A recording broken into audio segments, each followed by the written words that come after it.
Hello, Mark Crossfield here. In my hands today we've got the Callaway XHot Free Deep. So this is the deep free wood. This is the free wood that Callaway have released all around the kind of brouhaha that Mickelson brought up, winning a major this year using 2 free woods.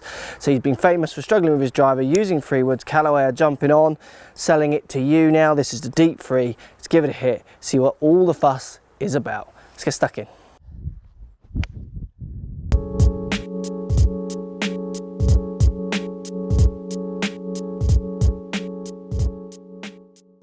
Right guys, we're outside. I've got the Callaway XHot Free Deep. This is the Pro 14.5 loft degree version. I've got GC2 HMT on the ground. We're going to get some real ball data to you at the end of this video as well, because I've got my G25 free wood that's in my bag that I use. We're going to compare up the Free Deep to the G25 to see what happens with distance. Have they created the modern day frankinwood for the average golfer on the high street? Because this is the version of free wood that, for the Phil Mickelson lovers who's used cranked up free woods, which actually aren't free woods, they're drivers just with a free wood head.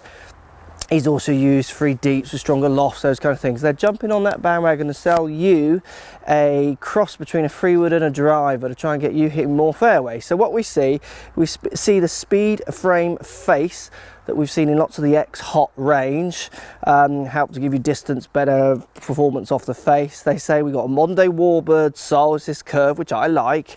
It's got the grey matte top finish, which you've seen in the XHot, which again, I really like.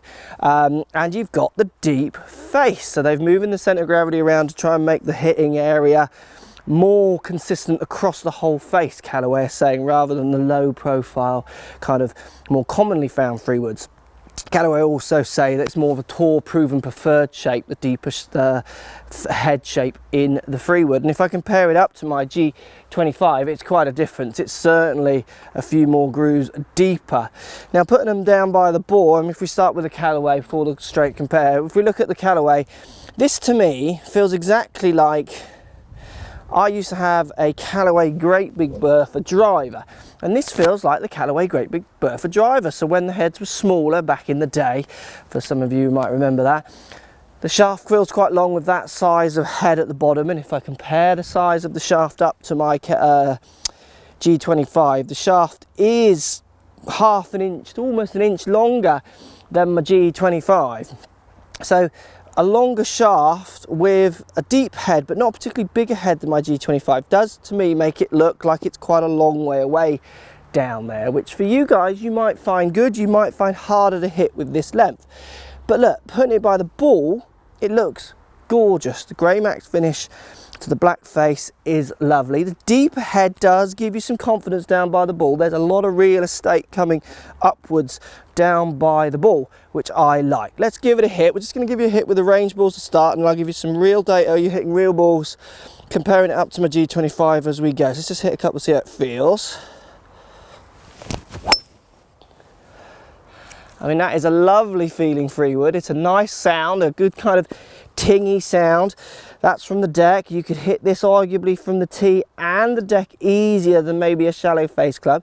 So if you're out there like Phil struggling with your driver, this is definitely a good option for lots of golfers. Because sometimes I put a free wood in people's hands, it does just look a bit small. It looks like I don't know how they're going to hit that down there. Very easy to launch. Does feel like I can swing this a bit faster, but that's nothing to do with speed frame faces and this and that and all the other kind of gimmicks these manufacturers like to name their clubs. It's more to do with the fact the thing just feels longer. It feels closer to the length of my driver than it does my free wood almost.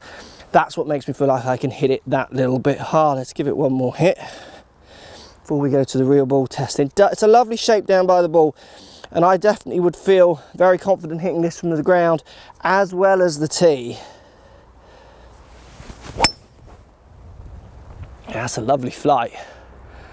Very nice club. Now, for someone who wouldn't mind pushing a few extra yards out of his free wood, like myself, this one is something I would definitely consider. I feel I can handle the length no problem. I do love the way it sits down by the ball.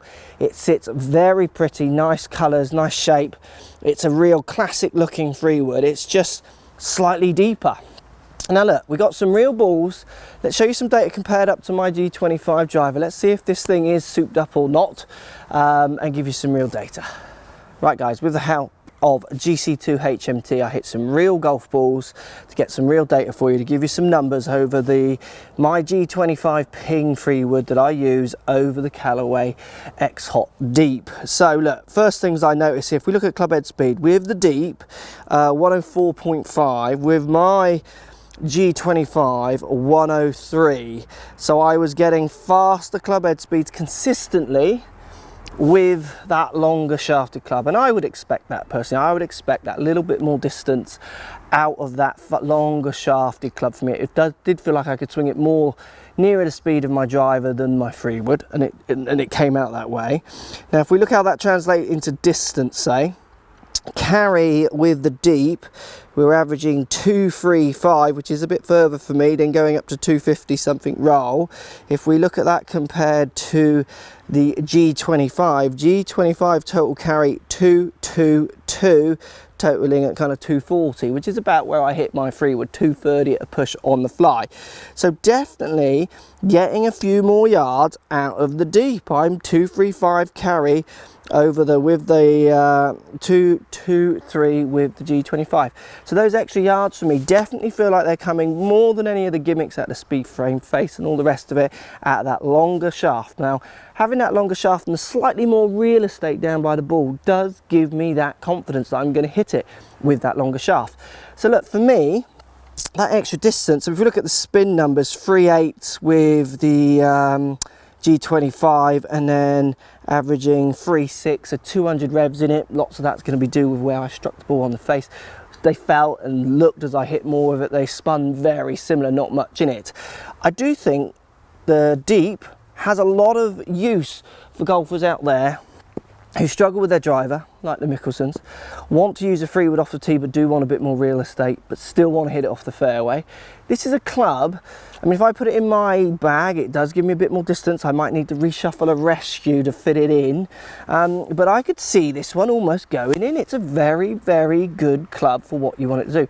Very versatile. So if you're struggling with your driver, 3 Deep from Callaway XHot 3 Deep, definitely one I think you should be trying, having a go with, and see if it helps you hit some better shots. Hope that helps, guys. Post comments down below. We're going to try and do more with this kind of club and get you some more data as well, comparing it to others. But for now, 3 Deep XHot Callaway, I like it. Let me know what you think, and we'll speak to you all soon. So if you like what's going on here, don't be afraid to subscribe to the channel. Also thumbs up the video, post comments, love to hear what you guys got to say. Let's keep it social. The more we talk, the more we share, the easier this game will get for everybody. So if you want to find me on Facebook here, you can find me on Facebook. If you want to tweet me, find me on Twitter here as well. Just follow the links, all in the description. Come and join the show, get active, get involved, get playing some better golf. Thanks for watching.